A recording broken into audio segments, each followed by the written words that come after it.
The San Francisco 49ers making a couple of roster moves on this Thursday. It's a beautiful Thursday, my beautiful people. We thank you so much for tuning into the show. And we begin with Ty Davis-Price. The other day on Tuesday, he was let go by San Francisco in order to open up a roster spot for longtime defensive back Logan Ryan, who the 49ers signed in the wake of that Talanoa Hufanga injury, just to bulk up the depth at that safety spot.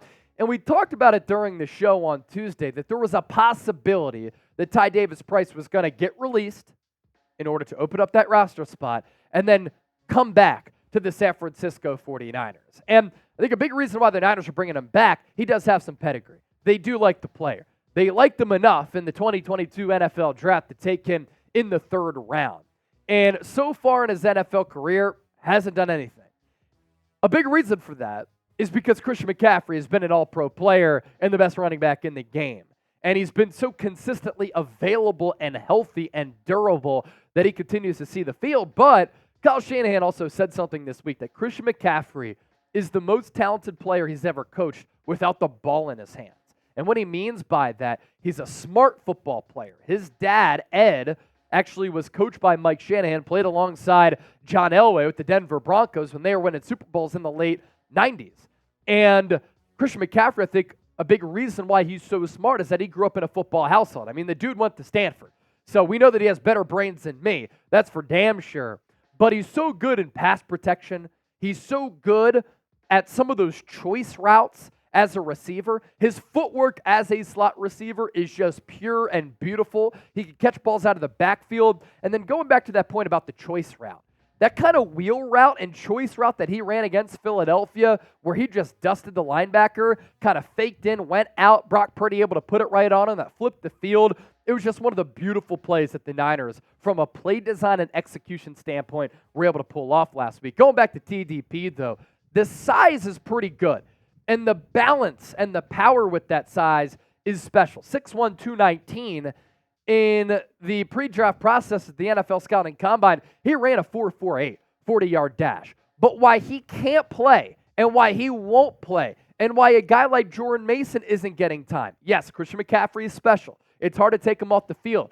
But TDP, as we saw in the preseason, talked about it so much on the show, as well as whenever he gets in the football game, cannot pass protect. And you have to learn those things as a running back.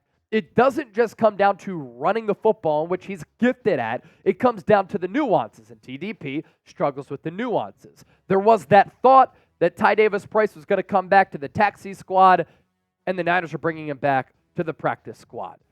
I also am wondering here, because earlier on Thursday, we went through the Niners injury report, and Elijah Mitchell was on it once again. And once again, it was a knee injury. And Kyle Shanahan said that Elijah Mitchell was still feeling sore. On Thursday, he was working on the side field. But is there concern over another Elijah Mitchell knee injury? And that's why San Francisco is bringing TDP back. In case Mitchell can't go, you can activate him up to the game day roster. You look at the Niners injury report here. Eric Armstead probably going to miss the next couple of weeks, according to head coach Kyle Shanahan. Not an ACL, not an MCL in that knee, but he's also dealing with the foot injury. Elijah Mitchell, the aforementioned knee. Ross Dwelley, ankle. That's why a lot of people are wondering if the Niners are going to bring in Zach Ertz, according to Matt Barrows of The Athletic. We talked about that on Thursday as well. San Francisco does have some interest in him. Dwelley could be an IR candidate. Spencer Burford dealing with a different knee injury, and then Darrell Luter Jr. with a hamstring injury. It's really unfortunate what has happened with Elijah Mitchell. My man was just not gifted with great knees or a body that's able to withstand some of the contact at the NFL level, because he is a really gifted player with really good vision. Another issue with Elijah Mitchell is his playing style. Christian McCaffrey is so good because he's got such good bend and flexibility where he can lower his shoulder and also hurdle over defenders. Elijah Mitchell is an upright runner, so that just gives a lot of space for defenders to kind of hit him down low, and he oftentimes takes shots around the knees. More Niners roster news here. Corresponding move on the practice squad. San Francisco releasing Isaiah Winstead. He's the wide receiver who went to East Carolina last year, was a UDFA. He put out a highlight tape on Twitter it took off and got millions of views because he was asking for his shot. The Niners gave him a shot. I think he has ability. Won't be surprised if he goes back to the practice squad. San Francisco now has 2 practice squad running backs in Ty Davis Price as well as Jeremy McNichols. And Logan Ryan originally took TDP's number of 32. He will now wear 33, and TDP gets back his number 32. Look, this is why you subscribe to the channel, because when the San Francisco 49ers make a move, we talk about it here on the show. So make sure you lock us in, hit that subscribe button, turn on those notifications. Therefore, anytime we do push out a video, you will be notified. Coming up next, we're going to chop it up with the faithful. We're going to open up the floor, and we're going to take some of your questions, see what you have on your minds. Stay tuned for that, because we love hearing from some really smart people. But first, today's show, sponsored by Game Time. If you want to go to this Niners-Seahawks game, it is not too late. In fact, if you download the Game Time app, one of the cool things about Game Time is that prices drop as the event gets closer. On your screen right now, you can see the vantage point and the price point of the tickets that are still available if you download the Game Time app, and you can get $20 off if you use the code NinersChat. San Francisco looking to pull off the season sweep of Seattle for the second consecutive year. And if you want to go to that game, use that code NinersChat to save money at checkout. A lot of tickets available. What I love about this app, you can see where you'll be sitting, but what you'll be paying for with those seats. Also, you don't just have to go to a football game. They have tickets available for concerts. I used it for a comedy show last weekend. All that information available for you down in the comment section and in the description of this video. Now we shift over to your questions coming in. Henry, the average Niner fan, also making statements here. Brock Purdy, 189.4 passing yards, over or under. Against Seattle? Oh, he's going to smash that over for sure. Lore, what is the Seahawks weakness that we can attack? You know, you look back to what transpired in that game on Thanksgiving. San Francisco, we talked about this in our preview. They got after Geno Smith. Their defensive line was really good. Their corners were awesome. Charvarius Mooney-Ward really locked down DK Metcalf. Ambry Thomas had an interception. The safety play was really good with Jair Brown, Deshaun Gibson.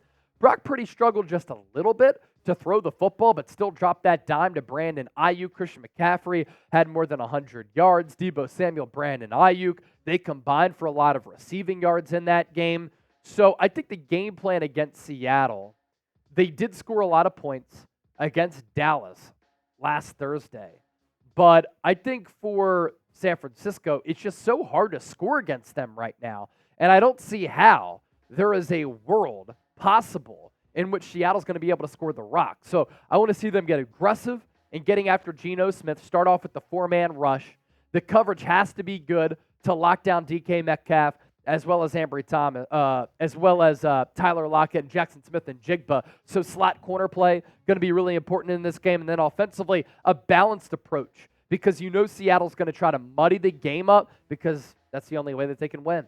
Spunky Guy, and then we got a $5 super chat from Words of Wisdom. Do you think that Kittle should get more touches? I think he needs 10 or more.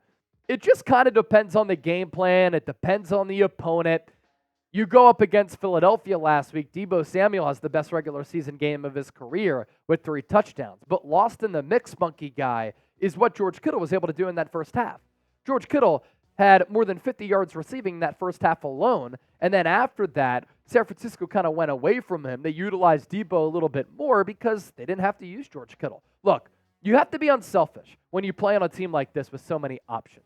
So I can guarantee you that George Kittle isn't complaining about his lack of touches, but when the matchup leads to you being able to utilize your tight end and George Kittle, of course you're going to take that, but you can't force it. Words of Wisdom, I am a great cherry popper.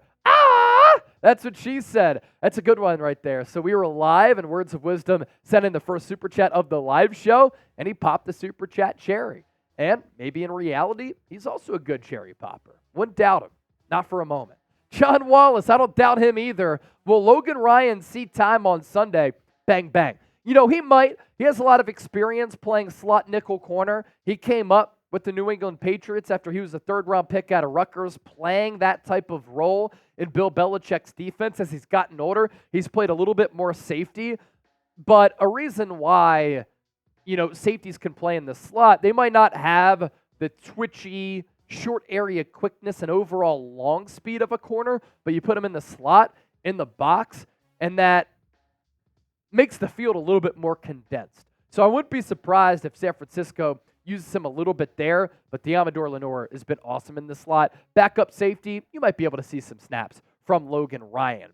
Make sure you subscribe to the channel again, because when there's breaking news or the Niners make a roster move, we talk about it, but also we interact with the faithful better than any other YouTube channel out there. And it's a really big part and a backbone of this program to be able to involve you in our shows. So when you join us live, just make sure you use the hashtag 49ers or send in a super chat to ask us anything.